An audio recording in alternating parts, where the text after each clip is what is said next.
Close the doors, walk across the corridor. We got something to show you. Media is our repertoire. Fed up with the same news, no channel to use. Cruise control mentalities. Here we offer you, we gon' show you on your way. The content it never stays, more positive and uplifting. Once a week the scope gifted. This here is fake hydration like. What is going on, everyone? Welcome to the livest media, tech, and pop culture party in the land. My name is Tachi. Well, first of all, this is MediaScope. Let's go ahead and put that my name up. My name is Tachi, all things media, tech, and pop culture. And this is MediaScope, a show all about media, tech, and pop culture. We're here usually on Fridays at around 8-ish p.m. I have a network and I make sure stuff is okay over there first. And then I come over here and do my show. So this is all good. Now, I don't know why it looks like I have a bad connection. Something is not right. So something is up. So let me know if you cannot see me or if it seems to be dragging or something, because it looks strange. I don't know what's going on. Let's see. Do we have, hey, Durham Skyrider is here. She says, hello. Hey, how are you? And also G, we just finished her show over on Indie Soup. How are you, G? Welcome in. There's a slight lag. Yeah, and it should hopefully catch up soon. I don't know what's happening, but I'm seeing, and let me tell you all, we had a power outage today because I'm on an 1867 grid. Anytime it rains or there was like a thunderstorm today and it knocked out my power. And so I was on live earlier with the Biz Chicks and there was a little issue there. It kicked me off because I had no power. So now it looks like I don't have a lot of, I don't know, but there's a slight lag. So Ask Mark Ward is here. It says it looks fine from your end, a tiny lag. Fantastic. Well, I can't stand the lag. I can't stand the, what is it called? Latency. That bothers me, but hopefully this will catch up as we're going on. And so you have to excuse my likes too. Listen, I'm going to be real and transparent with you. Today has been a day where technology has not wanted to work, from the simplest thing to the most, the most intense thing. Is it intense? Intensive. That's it. Kimmy is here. What's up? How are you, Kimmy? And Mark says tonight's episode is dubbed. Yes, pretend that I'm not speaking English. That way you'll feel better about the slight lag. And you have to excuse me. So let me tell you what happened. So you're going to notice, like, if I look up, you're going to see the light, and this is why. 2 of my lights broke. So I can safely say that particular brand of Neewer with the barn doors, I can no longer recommend.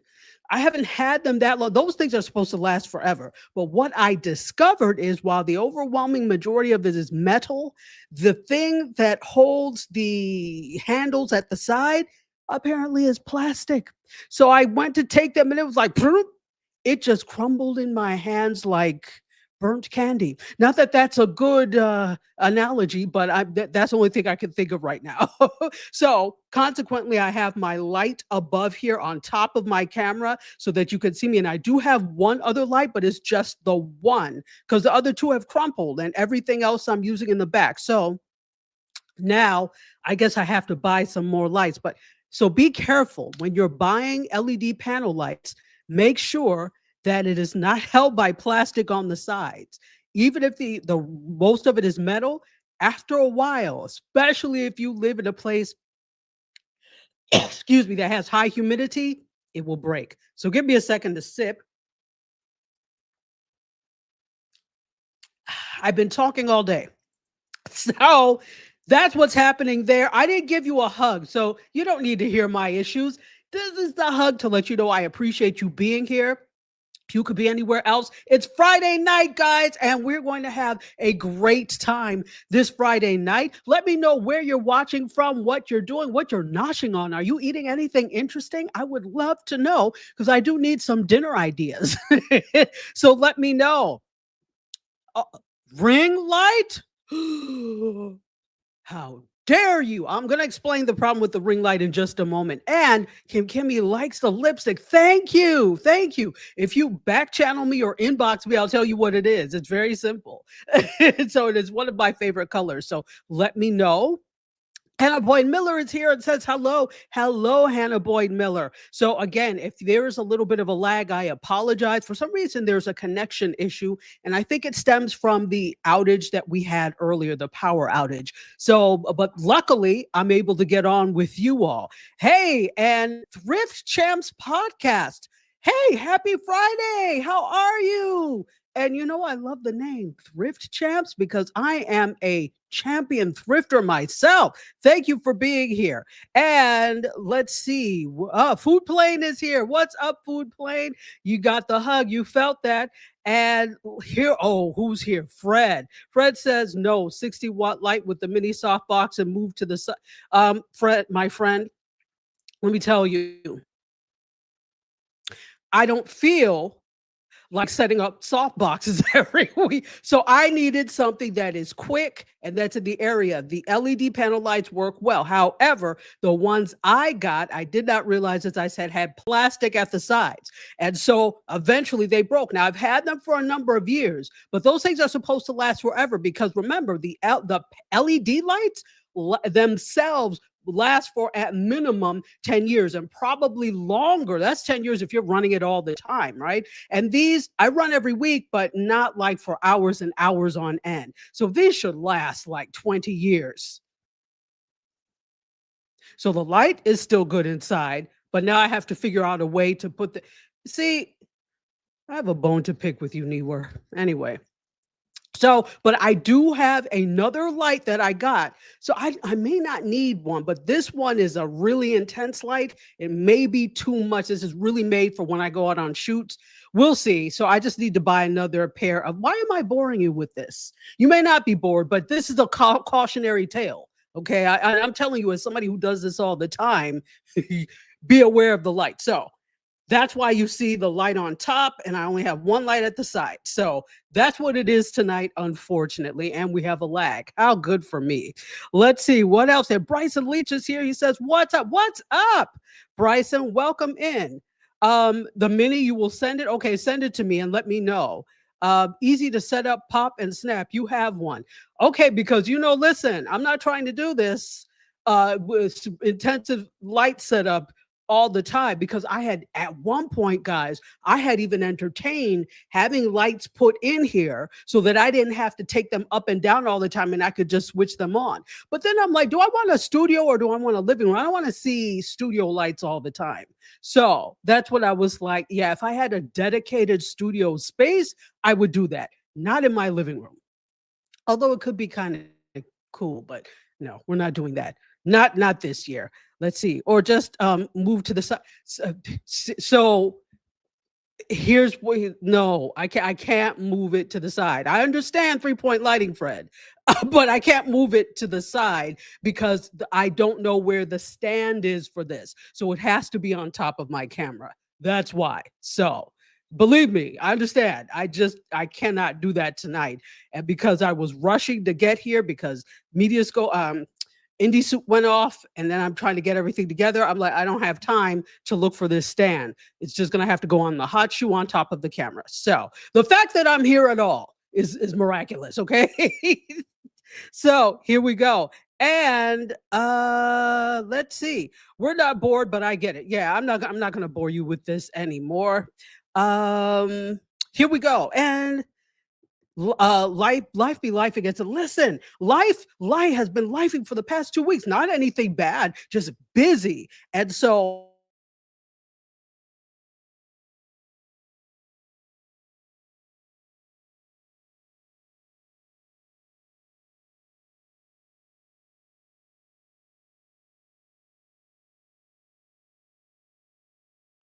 somebody, did you see that? You see what I'm talking about? What is going on? The glitch. It just glitched. Anyway, so somebody asked about a ring light, and let me tell you about that. No, my answer is no. No, do not get a ring light, and this is why. I'm just going to ask you, have you ever walked into a news station and seen ring lights in their studios? No, that's because they don't use them. Ring lights were intended to illuminate things. It was makeup artists use them, right? So it's good for if you're doing makeup, it's good for illuminating things where there's not going to be a reflection and you can just illuminate, do a photo shoot and you're illuminating things. But for the most part, for people, we have too many reflective surfaces on our faces, like glasses, like irises, like if you have shiny skin, greasy skin like I do, things you're going to see the ring all over. And what it does, it distracts your audience from the message and they start paying attention to, gee, your skin is greasy. Look at that ring. They start paying attention to things like that, right? So that's the problem with the ring light. So I would never recommend a ring light. It's not professional. Let me tell you, ring light really is just buzzwords. So everybody at one point, oh yeah, I have a ring light. I have a ring light. Yeah, I've got all the stuff. I got a ring light. But who told you to do this? See, what people do is they go and buy things without asking people and they think they have it made. And then when I come around or somebody like Fred comes around and tells them, no, this is not going to work, then you feel all sad, and sad jazz music plays because you thought you knew. So this is one thing I love people playing with all the crayons in the crayon box, but this is one place where I'm like, stay in your lane. If you don't know, ask somebody, right? Ask somebody who knows, because then you end up wasting money. And some of these ring lights are like over $100 and you could have actually used that money for decent lighting. So that's my soapbox moment for tonight. Let's see. Thank you. And Fred also says, and the rings and the lights are distracting. They absolutely are. It's very distracting. I'd rather see a square like this is a square, right? And I'm not going to look at it, but it's not as bad as seeing the ring. That is super distracting. I'm trying to tell them. And G is a photographer. She understands. She's not a fan of that. There's a glitch somewhere. It's really strange today. And again, I think it's from my power going off earlier. Yes, the rings in the eyes, whether you wear glasses or you have irises. Now, truth be told, these are just cute glasses. They're not prescription or anything. I just like them. So you see me wearing glasses all the time just because I like them. They're not prescription. I don't have to wear them, but it is what it is. All right. So we're going to get to it. Let me know. Let me see if anybody let me know what's up with them. What are we eating tonight? Anybody put anything? Hopefully the MediaScope food truck will be here tonight and you could grab something to eat from there. If not, it's okay. We'll we'll work it out. Let's see. And I think I got everybody. Okay. So this is what we're going to do. We've got a bunch of news stories to talk about. Let's get started with them now. And we will do that right after. Where's the this? Okay, right after this.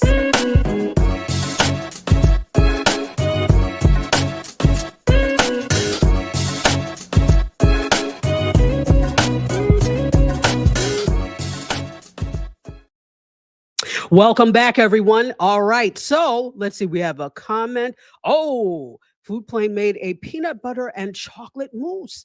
That must be delicious. That sounds great.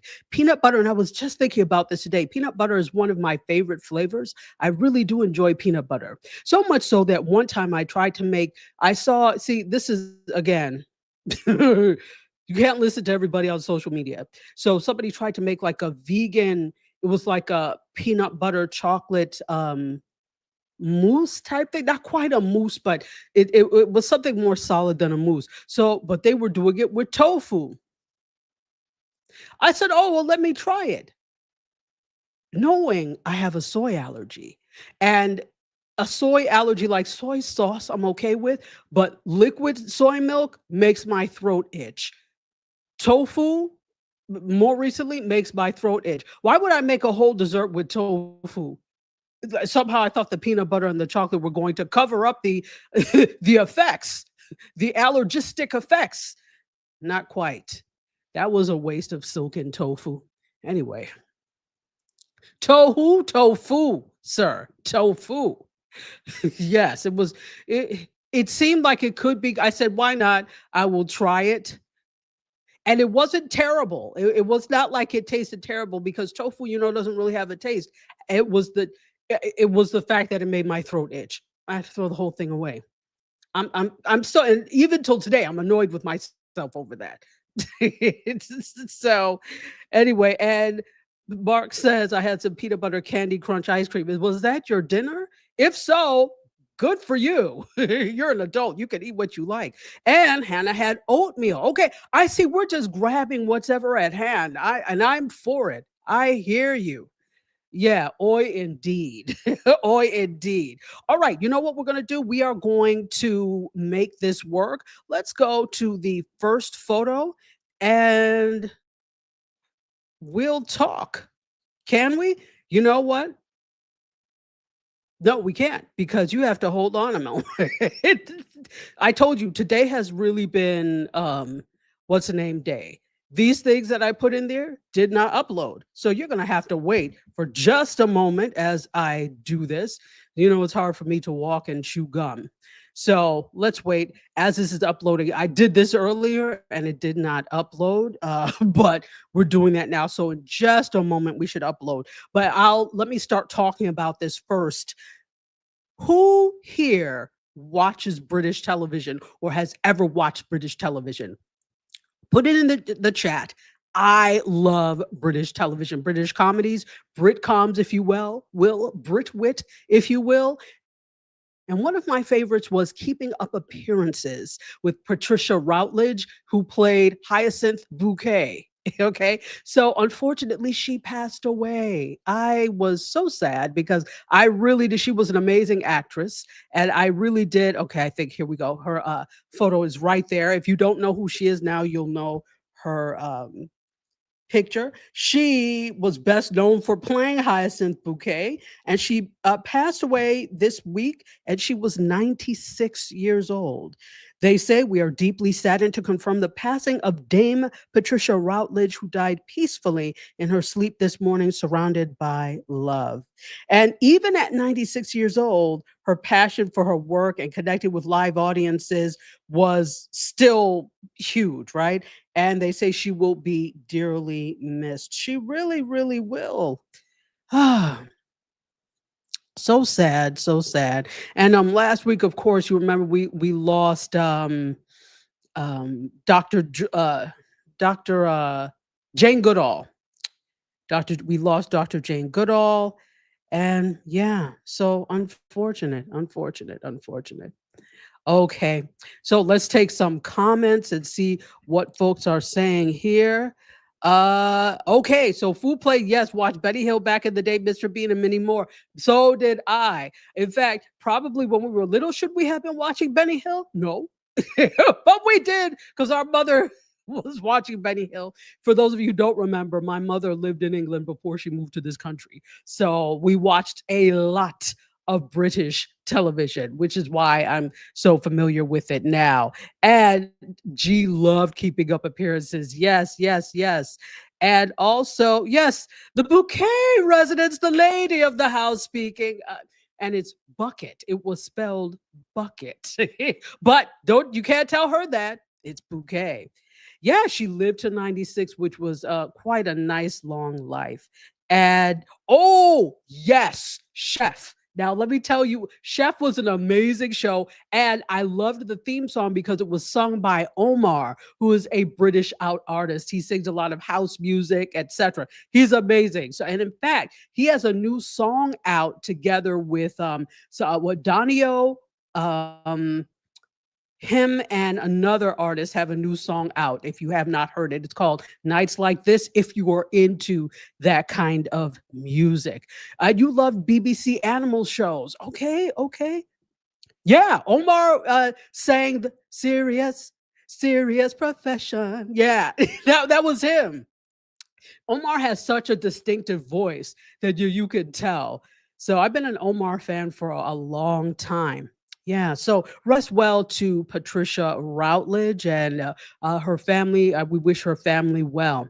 Okay, so let's see. Now you're gonna have to bear with me because we've got a little mixing up of the things here. Is this it? Let's see. Today is a day. Yes. Okay. Here we go. All right. So the next story is survey says Drake lost. Not that a Richard Dawson Family Feud reference was needed here, but if anyone was asking, 100 people surveys asked if he lost, and he did. So Drake's Not Like Us defamation suit against Universal Music Group is dismissed. Completely dismissed. So, a United States federal judge has dismissed the lawsuit, which was brought on by Drake against Universal Music Group. First of all, raise your hand if you're surprised. Is anybody surprised? I'm really not. So, the judge was District Judge Jeanette Vargas. She dismissed the suit just yesterday and cited Lamar's diss track as a, quote, non-actionable opinion that is not considered defamatory. So this is what was said. Quote, the fact that the recording was made in the midst of a rap battle and is essential to essential to assessing its impact on a reasonable listener, right? Even apparent statements of fact may assume that the character of statements of opinion, when made in public debate, heated labor dispute, or other circumstances in which an audience may anticipate the use of epithets, fiery rhetoric, or hyperbole, meaning it's a rap battle, it's beef, that's what's going to happen, right? So you can't really, sue over this. Well, you can, as he did, but it was dismissed. So they are actually filing an appeal to this. So a spokesperson for UMG told this to Variety. From the outset, this suit was an affront to all artists and their creative expression and never should have seen the light of day, which I agree. We're pleased with the court's dismissal and look forward to continuing our work successfully promoting Drake's music and investing in his career. Okay, that's the label, UMG. But Drake's representatives are saying that they intend to appeal yesterday's ruling, and we look forward to the Court of Appeals reviewing it. I need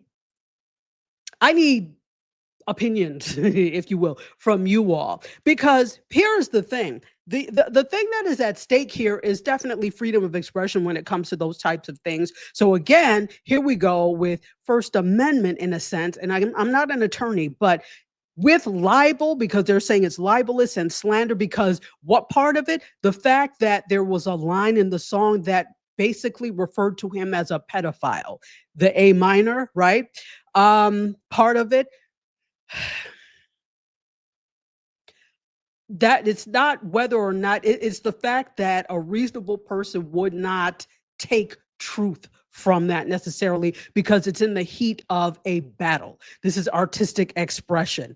And so Drake just took it to the point of like, well, I instead of saying, all right, well, you're the best when it comes to this beef thing, I am going to sue. I would never have, because this just kind of upholds the whole thing of Drake not necessarily in people's eyes being a, quote, rapper for the culture or a real rapper, right? An adept rapper. If you take your toys and go home every time somebody says something, it will be problematic, right? So let's see what people have to say. So Bryson says Kendrick Lamar keeps winning. Yeah, he won on this one too, and didn't even have to say anything, right? And at this point, why appeal? Just go quietly and do what you do. Write some more raps, provided you write them. Go ahead and keep doing things for the community. I've seen you do some of these things before. To keep rehashing this, leave it, sir, leave it. That's my thing. So G says it's a rap battle. Bro lost mad credit if he ever had any. Absolutely, it is a rap battle, and this just hurts your brand as a rapper. Unless you're trying to get out of the game in general altogether, then it doesn't really matter. But if you're still trying to maintain rapness, hip hopness, I would not have, first of all, I would not have brought this suit about. If you just keep quiet for a moment, people will forget. And then you could go ahead and write things again. It's just then that you need to buckle down and come out with something that is not about that. Stop trying to diss somebody else. Be who you are and write for you and what you think about. Again, provided you write. But no, you wanted to win by suing. And if you had won, what then? Does that give you credibility with rap fans, with hip hop fans? No, not necessarily. Mark says nothing says not true by litigating, drawing more attention to it, and keeping it in the consciousness of the distracted public. Absolutely so. 100%. 100%. Yes, and okay, I thank you for the mic. Thrift Chats podcast. Thank you. Thank you. G is not shocked at all that it is dismissed. Bryson doesn't seem to be shocked at all either. So let's see. Oh, and going back to Chef, Fred has Chef on DVD. I need to, you know what? I need to rehash some Chef. I haven't watched it in a while. Yes, David Attenborough. Definitely, definitely. Okay. Let's go on, folks. If you're just joining, I am happy to have you here. Welcome to a Friday night on MediaScope, all things media, tech, and pop culture. Here we go. We're here on Friday nights. And I didn't say hello to everybody. So hello if you're watching. I did, but let me say it properly. Hello if you're watching on Facebook. It is good to have you here. If you're watching on LinkedIn, I am ecstatic to see you. For those of you that happen to be watching on Twitch, hello Twitchers, welcome in. And if you happen to be watching on YouTube, which most people are, it is good to see you here on YouTube. And for those of you who happen to have the good fortune to live in the Caribbean and you listen to us on Thursdays at 2 p.m. on Gospel 107.1 FM, in Nassau, Bahamas, and the rest of the Caribbean, I wish you a multitude of blessings. Thank you so much. By the way, if you happen to be on YouTube or not on YouTube, I want you to do this. Would you give us a follow? Do us a solid and give us a follow. I have two channels that we're broadcasting on right now. My personal one, Dr. Tachi, and also Indie Soup Media, because I know some of you are watching via my network, Indie Soup Media. And who am I? Dr. Tachi, media professor, filmmaker, media content producer, also journalist, and the founder of Indie Soup Media. Okay, station ID is done. Let's go on to the next one. So off of Drake, and keep putting your comments about Drake in, no problem. We could keep talking about it. You know, it's you and me tonight, guys, you and me. So let's see if we can get to the next one. Byron Allen. That's actually kind of a nice jacket. Distressed, I could see what I would put with it. Anyway, you didn't ask me about that. But look at Byron Allen. Look at his face. Doesn't he look like he is serious about talking about something? Let me tell you what the man is serious about. He is trying to step into Stephen Colbert's CBS time slot. That's right. Okay, folks. So Stephen Colbert's time is up, basically, right? So if you remember, CBS canceled the Late Show with, is it the Late Show? Late Night with Stephen Colbert is Stephen Colbert, right? So they canceled Late Night with Stephen Colbert or the Late Show with Stephen Colbert, whatever it's called, citing financial things. Yeah, no, it is not. We know why, but we won't go into it. All right. So they cited financial things. And Fred, you heard me talk about this earlier on Biz Chicks. So, and feel free to chime in.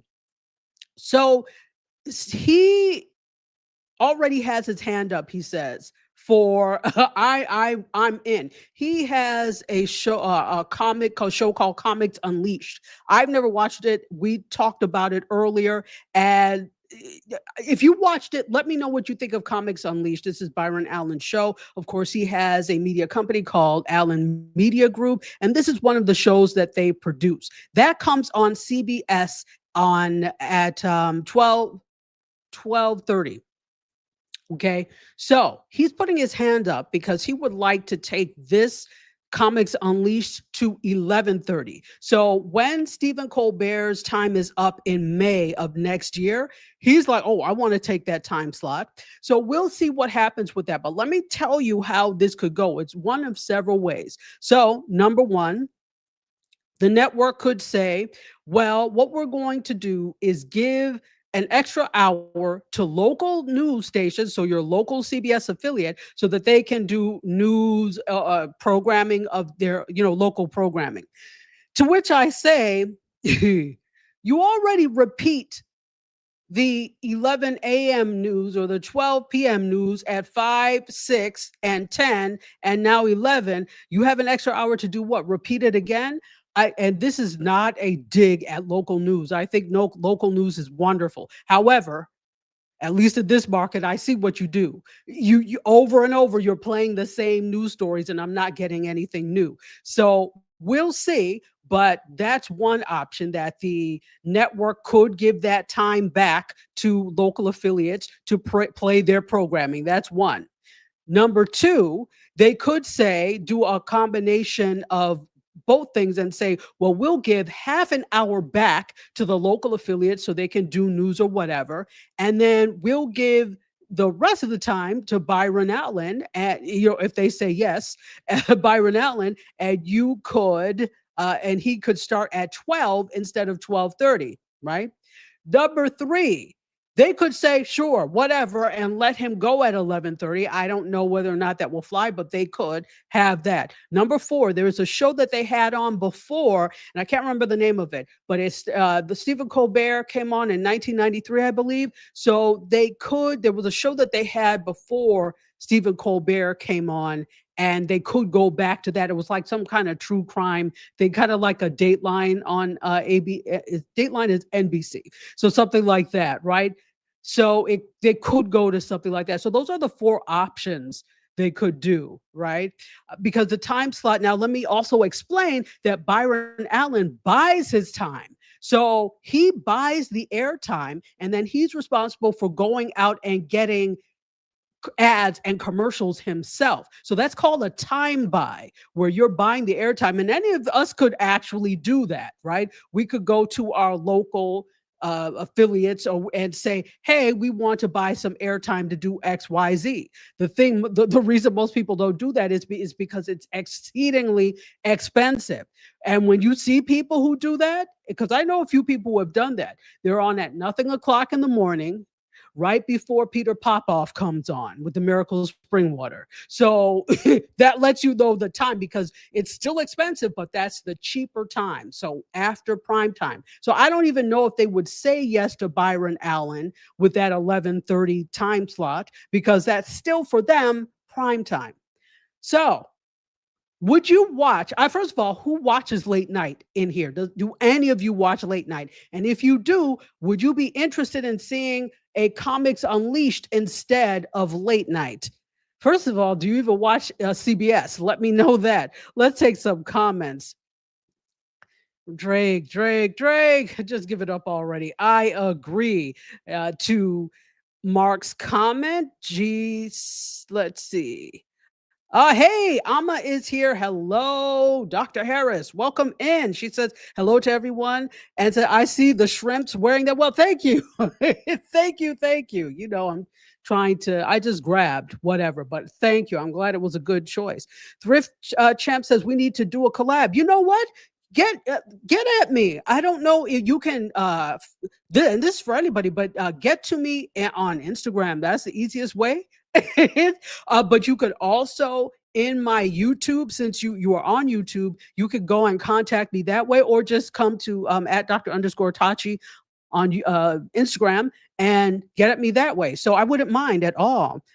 And gee, really to what? Let me know what you're saying really to. So Mark says, attempting to seize the spot, given the reason that Colbert is being dismissed, is not a good look. And I appreciate his success, but I do not find Byron that entertaining. You know, I did not well, yes, I did realize, but I didn't know that he was a comedian for real. Now, most of us were probably very little when he was on the air. So he was on not the Tonight Show, but the Late Show. That was his debut as a comedian on air. So I guess this is coming full circle for him. I remember, do any of you remember a show? We were all probably really little, but there was a show that used to come on called Real People, and it was 3 hosts. Byron Allen was one of the hosts. I don't remember the other 2, but I remember Byron Allen because I think they used to be kind of funny. So it was like a show where they is real people. It's kind of like a pre-America's Funniest Home Videos type thing, but it wasn't people sending in their home videos. It was just funny videos, funny things. So kind of like, I don't know. But that's where I remember him from Real People. And then he became this media mogul. And I have to agree with you. It's not a good look because of what was done, because what makes you think you would not be next? Because remember, Comics Unleashed is comedy, and comedy often disguises dissent. Does that make any sense? So I've never watched the show. I don't know if they talk about politics or current events or any of that, but comedians often do. So what would stop? We won't go there, but you know what I'm going to say, right? What would stop powers that be from getting rid of him the same way they did Colbert, citing financial decision? I'm just saying we have to use a little bit of common sense, as my mother says, right? Let's see. So Thrift Champ says, hoping Colbert comes back. Listen, you know what? Let me tell you all something. We are so beholden and tied to mainstream media that and I don't know why now, but I feel, as the people say, some type of way. I feel some type of way when people I saw there are a bunch of social media people that I follow, and they're amazing. And the comments are always like, oh man, somebody needs to give this man a show. Give him a show. He has a show. He's on YouTube. It's just that we don't respect YouTube as a platform. We think it's social media, and I'm here to tell you, YouTube is it. All we had to do is look at what happened with Jimmy Kimmel and the way he was able to wrangle all the people, the cats, and as Fred likes to say, the cat daddies, or whoever. Was it you, Fred, who said cat daddy? Likes to wrangle all the folks right over there. And they had higher viewership than they did when they were on television. That speaks. That says something. YouTube, social is the wave. This is the next. It's the wave now, but it is the next wave. And I know we're getting more into what we like to call entertainment silos, where they're more niche. And there's no such thing as the mass audience anymore. There are niched audiences. So when people say, oh, give him a show, well, why? You can have a show yourself and do it there. Now, see, here's the thing. People have to get used to do you have to have millions to live? Let me shut up because I want to be a millionaire. But I'm saying, do you need to make because people act like, well, I can't do it because I'm not going to get paid X, Y, and Z. Well, how much are you expecting to make? You understand? We have to rethink these things. And this is not to say that people are not worth what they're being paid. Certainly you are. I am not going to argue with what you want to be paid, but does the market support what you want to be paid? And I'm here to tell you now, the new wave of media is not initially going to make the same money that traditional broadcast media made, because again, they make their money off of advertising. Most advertising dollars still go to television despite the successes on YouTube. That's just the way it is. So what has to happen is we all have to say to ourselves, if we're doing this thing, because all of you, we're doing this thing. A lot of us are also broadcasting.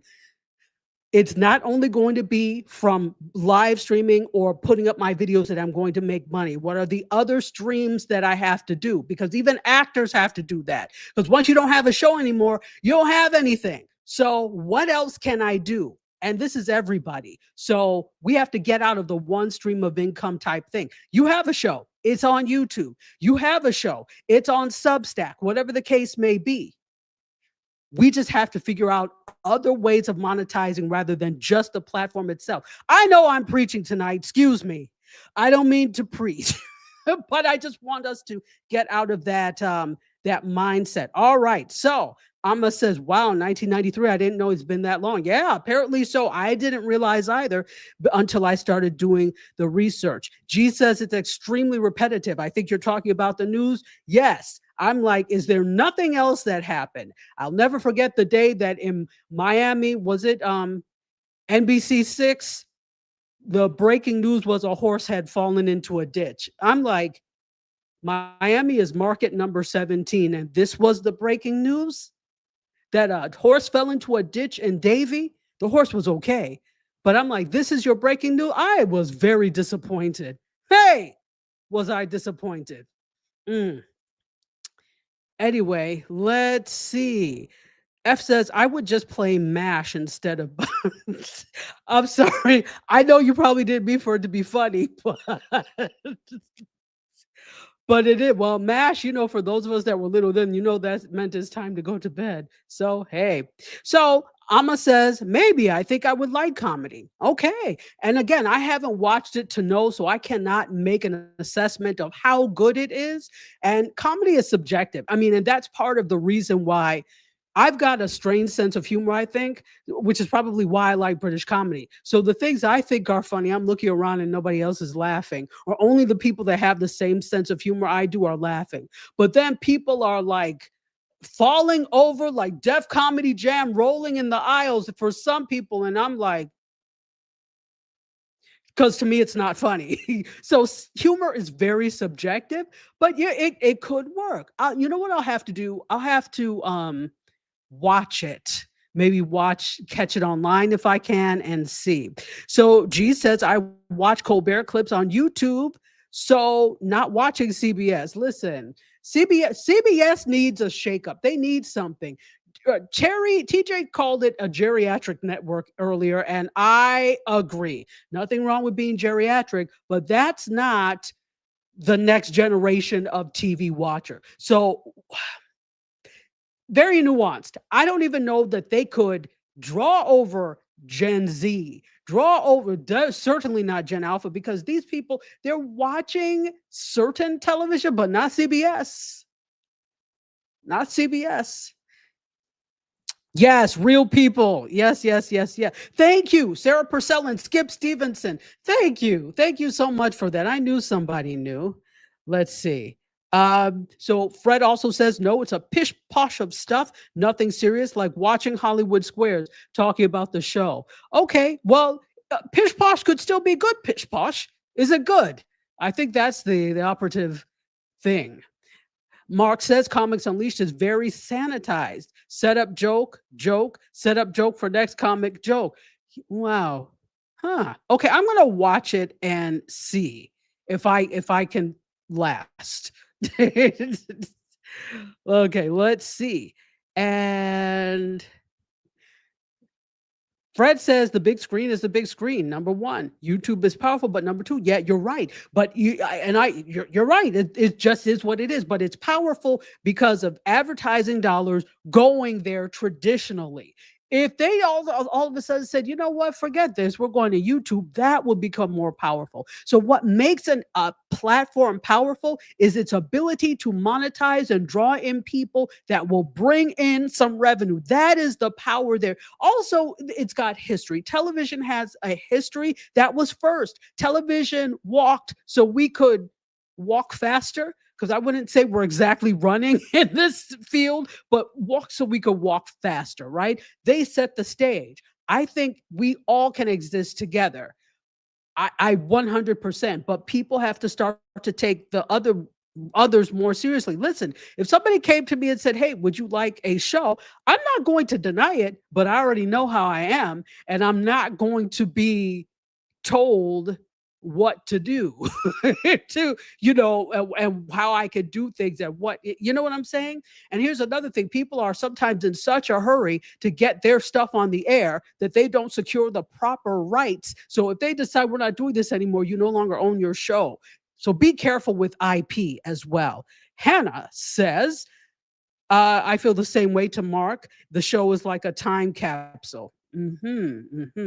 So Mark asks this: is Byron willing to praise the the leader and kiss the ring? It would probably be the only way he would have a chance. Now that's interesting. That's interesting. As you know, in media, there's a lot going on, and people, we always say, politics is not involved. Politics is certainly involved.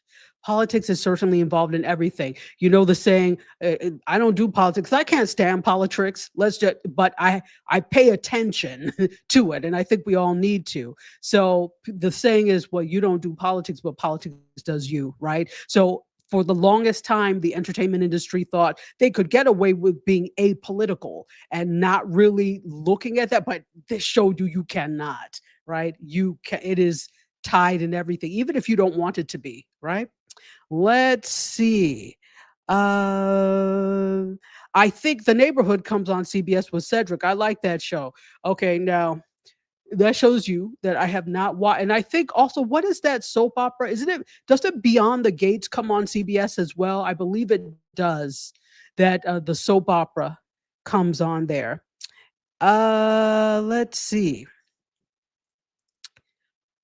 All of people canceled the Paramount Plus subscriptions and Disney Plus subscriptions as well, says Bryson. Yeah, that was interesting. This is probably why Skydance Paramount wants to buy Warner Brothers. The CBS audience will be dead.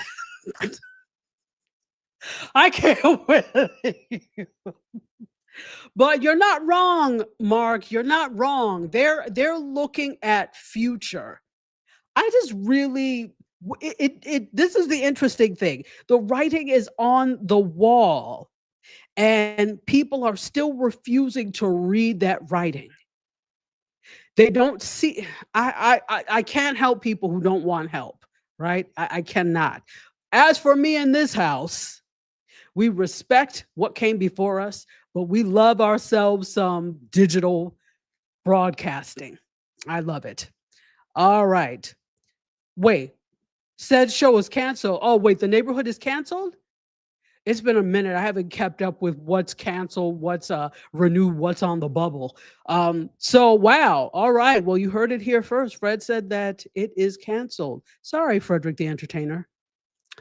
And Fred says, just fill the spot with productions from the Paramount app. Rotate. See, but this is, yeah, that's true. If there's new stuff there, because what I'm tired of is this shuffling game that's happening where new stuff is being shuffled here, new stuff is being shuffled here. Can we have some sensible things? And this here's the thing. And this is what I'm talking about. People are going to have to get used to not being paid the trillions that they're typically used to getting paid, and the money is going to have to come some other way because it's really expensive to produce programming and things like this. This is why people are looking toward AI and like, oh, I can do prompt an entire show and not have to worry about actors, etc., which is why AI, etc., is so scary for Hollywood. And I understand, but don't be scared. Get on the bandwagon. Learn to prompt properly. Become a producer of such things. But there will always be a need for the humanism in this. Don't forget that. All right. Whew, okay, so we've talked about that ad nauseum. Let's go on. Hold on. Let me see if I can get this down from Fred. Let's go on to the next one. But if you just happen to be joining us, welcome in. My name is Tachi, media professor, filmmaker, media content producer, also a journalist, and this is MediaScope, all things media, tech, and pop culture. We're here at 8 p.m.-ish on Friday nights, and I'm happy to have you here with me this Friday night. We have a little bit of time left, about 12 minutes left before we go on, because I like to have you all for an hour, and I want to give you an hour full of stuff. All right. So I wanted to share this with you. I thought this was really cool. This is a local story with Telemundo. So Telemundo is based here. Telemundo is based here. It is together with NBC. So Telemundo Studios has launched Latino podcast incubator. We're talking about podcasts now with the University of Miami. So they've introduced what they're calling an industry first podcast incubator in partnership with the University of Miami. And this gives student creators access to Telemundo production resources, mentorship, and distribution platforms. I thought this was really cool. I talked about this earlier. So they say they're the first major Spanish language media company to embed student creators directly inside the content pipeline, which is cool because this gives student creators an outlet and a leg up, because we all know that, see, and I've seen this also being a professor, and you could probably attest to this too, Dr. Harris, the fact that I see students sometimes who can be at an institution for 4 years and they have not done near an internship. Well, how do you expect to get in? Nothing, right? So I like the fact that they've set this up so you can actually have some sort of podcast. I mean, and these students won't even set up like a podcast or whatever on their own. Why? The platforms for the most part are free. Why not do something? If you're actually trying to work in the industry, start or at least intern and do this. But I like that it's not just an internship, but it's allowing students to put content in the pipeline, which is cool. Let me tell you what they say. This is the Javier Pons, who is the head of Telemundo Studios. He says, this initiative reflects our commitment to bringing new formats and elevating the voices and shaping Spanish language storytelling. By collaborating with the University of Miami students, we are opening the doors for a new generation of creators to connect with audiences in authentic and relevant ways, reinforcing Telemundo's role as a leader in the media industry with robust experience in the audio space. I love it. So that's really a cool program. What I would love to see is this being done. Spanish language television is definitely a niche. And this is one, and I said this earlier, in Miami, in South Florida, we don't have a lot going on in the way of production like other markets do. So we're market number 17, I think still, for news in the nation. But we don't produce much but news in terms of big media, big high ticket media productions. We produce news, commercials, and Spanish language television. So that's basically what we produce. Every once in a while, we'll get the Bad Boys 75 and Fast and Furious 98. But other than that, because of the stupid rules we have in place and how they really didn't see the value of keeping talent here, everybody moved to Georgia because they stopped doing the tax incentives. Why would I shoot something here if you're not going to give me a break? I'll go someplace else, which is why a lot of the productions went up to Georgia. So I know some of them are bad, but for the most part, if you have a state that doesn't understand, why would you? So in any case, that's what we have here, Spanish language. But I would love to see more universities do these types of partnerships with local stations and actually have some things in the pipeline. That just shows you also are trying to draw in the next generation of content person. Aha! That's what you've got to do, right?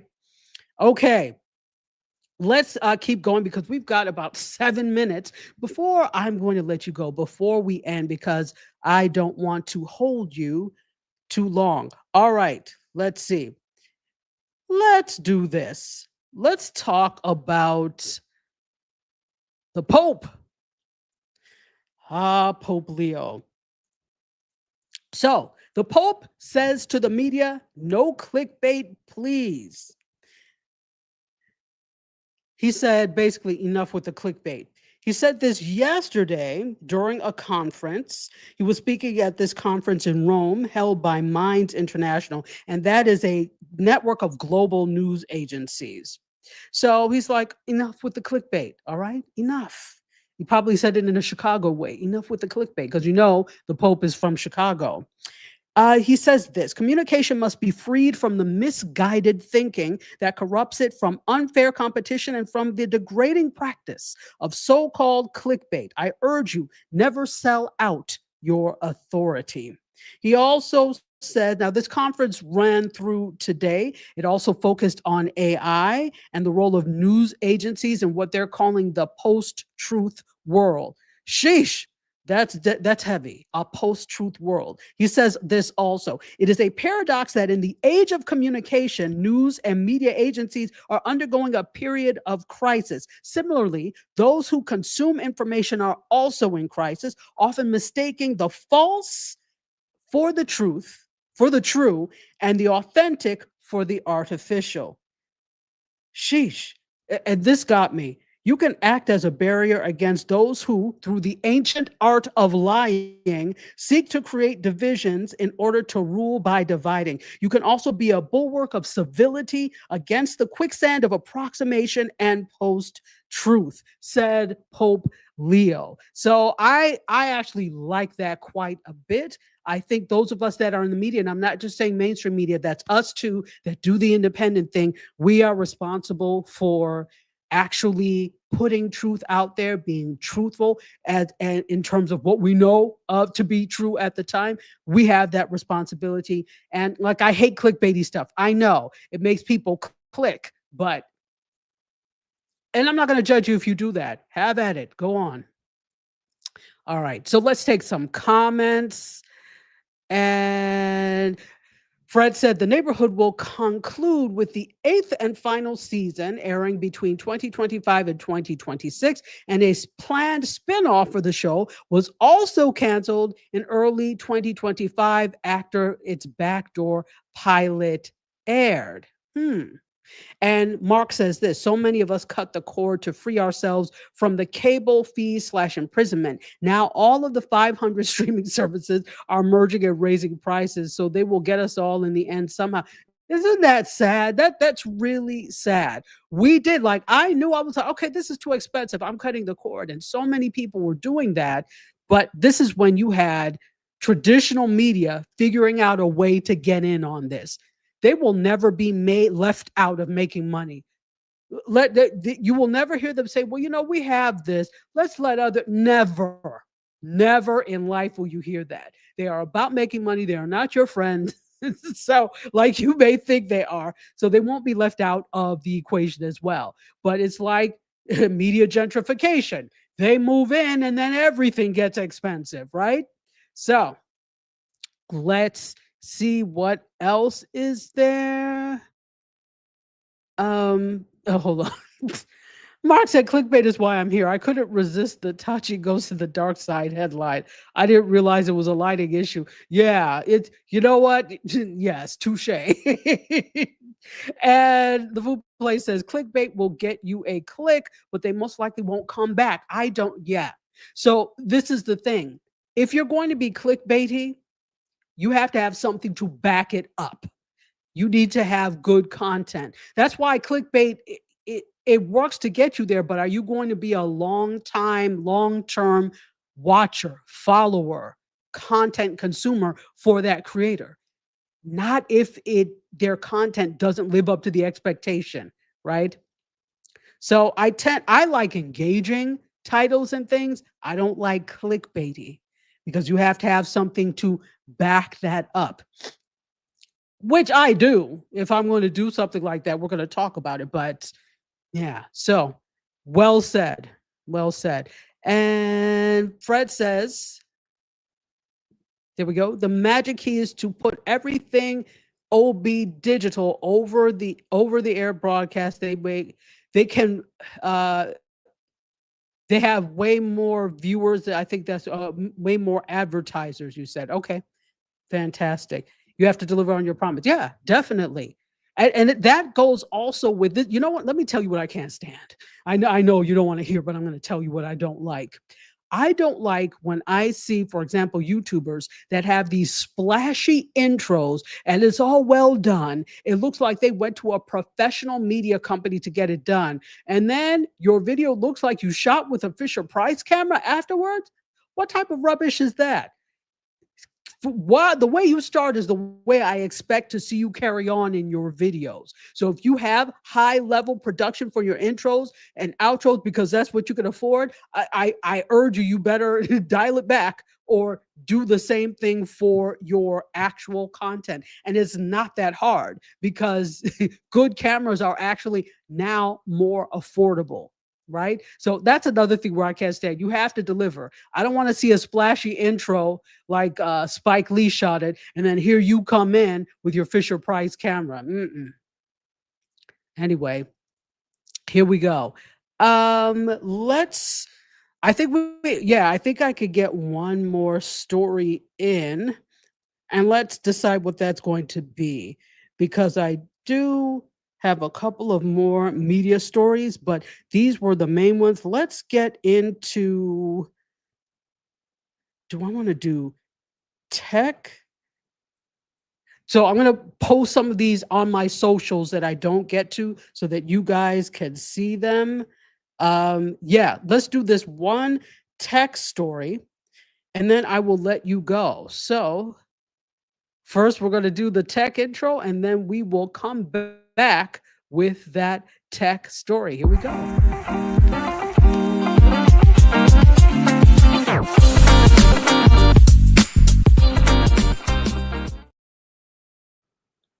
Okay, here we go. This is our final story. So, there is a video game that lets you return African artifacts from Western museums. As soon as I saw this, I said yes. So, there is a trailer. I'll direct you to the trailer for a game called Relooted. It's a video game called Relooted. And the question they ask is it stealing to take back what was stolen? So, this is a video game where players form a crew and plan a heist to reclaim real life African artifacts that are held in Western museums. Let's take this down. So it was created by a South African developer called Nyamakop. Nyamakop. I hope I said that properly. And the game is going to be released for PC and Xbox for those of you that are interested. So it's set in futuristic Johannesburg, South Africa. And the crew is composed of scientists and computer programmers and MMA fighters, right? Rather than seasoned criminals, right? Like a lot of games have. And it's guided by the fictitious quote, Professor Grace, a retired South African art historian frustrated by the glacial rate of restitutions. So honestly, there are hundreds of hundreds of thousands of hundred of African artifacts that are held in Western museums, and they should be returned to me as an African. I'm saying that. I know in Nigeria, there's a whole bunch of Nigerian things that are in Western museums that we need back. Okay. Never mind the whole thing of where to put them, whatever is another argument, but we need to get those back. So what has happened is as Europeans colonized Africa, they took things like, okay, the Benin bronze sculptures that in Benin, the kingdom of Benin is where modern day Nigeria is. And they were taken by force. A lot of them were looted, basically. So I love the idea that this video game is basically taking it back, right? So let's see. The precise numbers are not really there, but a 2009 report from the UN Educational, Scientific, and Cultural Organization, which is UNESCO, estimates that 90 to 95% of sub-Saharan African art is held outside of the continent. And the impact is immense. So I think something like this could actually bring attention to that. The game is going to feature 70 artifacts to steal, some of which are among the most controversial in this debate around restitution. So the artifacts are real, but these museums you're stealing from in the game are not. So I think this is interesting. Again, it's going to be available for PC and for Xbox. It is not available yet. There's not a launch date, but there is a demo that has been released on Steam. And if I'm not mistaken, Steam is like a platform, kind of like a Twitch or something like that. I'm not exactly sure. If you are on Steam, let me know. But I thought that was great. I'm like, yes, I think we need our artifacts back. And I love to see that rather than a Grand Theft Auto. That's just me. Okay, let's see what people are saying. Oh, look who is here. Shawana Kennedy is visiting us from Thailand. It is like right now, it should be, is it 8:27 a.m. in the morning in Thailand? I think you're an hour behind. So, yes, welcome from Thailand. I hope you're having a great time. And GR Houston Jack says, isn't that what Killmonger said in Black Panther? Yes. Absolutely.